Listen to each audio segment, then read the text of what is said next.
Washington से आई एक चेतावनी ने तेहरान की सियासत में आग लगा दी है। ईरान की सड़कों पर चल रहे विरोध प्रदर्शन को लेकर अमेरिकी राष्ट्रपति डोनाल्ड ट्रंप की धमकी को ईरान ने सीधे अपनी संप्रभुता पर हमला बताया। सत्ता और सड़क के बीच चल रही इस जंग में अब अंतर्राष्ट्रीय राजनीति खुलकर कूद चुकी है।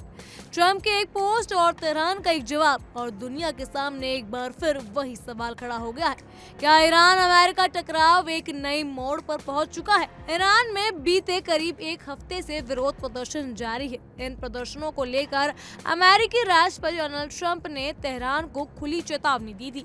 ट्रंप ने कहा था कि अगर इस्लामिक शासन में प्रदर्शनकारियों के खिलाफ बल प्रयोग किया गया तो अमेरिका हस्तक्षेप जरूर करेगा। ट्रंप की इस टिप्पणी को ईरान ने न सिर्फ दखलंदाजी माना बल्कि सीधे तौर पर खतरे की घंटी करार दिया है। इसके जवाब में शुक्रवार को ईरान के विदेश मंत्री अब्बास अरघाची सामने आए और उन्होंने अमेरिका को करारा संदेश दिया।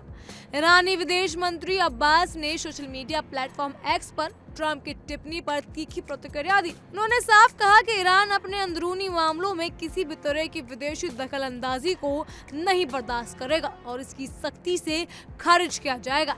अब्बास ने ये भी कहा कि देश में जो विरोध प्रदर्शन हो रहे हैं वो शांतिपूर्ण है और हालिया करेंसी उतार चढ़ाव की वजह से हुए हैं। हालांकि ईरान के अंदर से आ रही रिपोर्ट्स बताती हैं कि इन प्रदर्शनों और झड़पों के दौरान देश भर में कम से कम 7 लोगों की मौत हो चुकी है। डोनाल्ड ट्रंप की चेतावनी को अब्बास ने लापरवाह और खतरनाक करार दिया। उन्होंने अमेरिका में हालात का जिक्र करते हुए कहा कि जब अमेरिका में सरकारी संपत्तियों पर हमले होते हैं तो नेशनल गार्ड तैनात कर दी जाती है।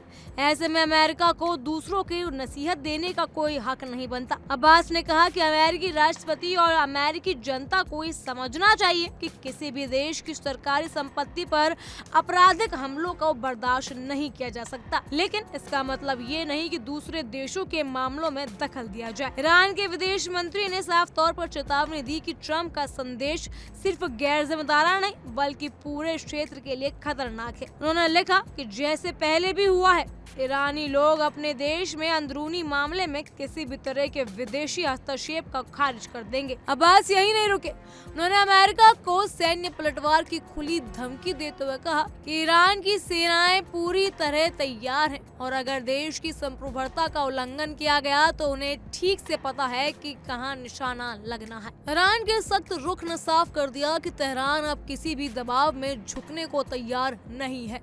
अब्बास ने माना कि कुछ जगहों पर हिंसा की घटनाएं सामने आई, लेकिन उन्होंने इसके लिए विदेशी ताकतों की भूमिका की ओर इशारा किया। ईरानी नेतृत्व का कहना है कि विरोध प्रदर्शन को बढ़ा चढ़ाकर पेश किया जा रहा है और इसके पीछे बाहरी उकसावे की साजिश है। ट्रंप की धमकी के बाद ईरान के दूसरे बड़े अधिकारी भी हरकत में आ गए। सुप्रीम लीडर खेमेनाई के सलाहकार अली शामखानी ने भी अमेरिका को सख्त चेतावनी दी है। उन्होंने कहा कि ईरान की सुरक्षा एक रेड लाइन है और इसे पार करने की कोशिश ना की जाए। अगर कोशिश की तो इसका करारा जवाब दिया जाएगा। शामखानी ने साफ कहा कि ईरान किसी भी कीमत पर अपनी संप्रभुता को समझौता नहीं करने देगा। ईरानी अधिकारियों ने अमेरिका और इजराइल पर भी गंभीर आरोप लगाए। उन्होंने कहा कि देश भर में अशांति फैलाने के पीछे विदेशी ताकतों की भूमिका है। ईरान ने चेतावनी दी कि अगर इस तरह का दखल जारी रहा तो इसका असर सिर्फ ईरान तक सीमित नहीं रहेगा बल्कि पूरा क्षेत्र अस्थिरता की चपेट में आ सकता है। एक तरफ ईरान की सड़कों पर जनता का गुस्सा, दूसरी तरफ सत्ता की शक्ति, अब तीसरे मोर्चे पर अमेरिका की धमकी। इस पूरे घटनाक्रम ने ईरान अमेरिका संबंधों में एक बार फिर तनाव बढ़ा दिया है। ट्रंप की चेतावनी और तेहरान का जवाब साफ इशारा कर रहा है कि आने वाले दिनों में ये टकराव और गहरा हो सकता है। सवाल यही है कि क्या ये सिर्फ जुबानी जंग है या फिर इसके पीछे कई बड़े टकराव की आहट छुपी हुई है। दुनिया की नजरें अब तेहरान और वॉशिंगटन दोनों पर टिकी है। अब देखने वाली बात ये होगी कि ईरान इसका पलटवार कैसे करता है और क्या ट्रंप इस पर कोई प्रतिक्रिया देते हैं या फिर नहीं। बहरहाल इन सब पर आपकी क्या राय है हमें कमेंट सेक्शन के जरिए जरूर बताइएगा। फिलहाल के लिए इतना ही। तमाम खबरों के लिए फॉलो कीजिए इंडिया डेली को।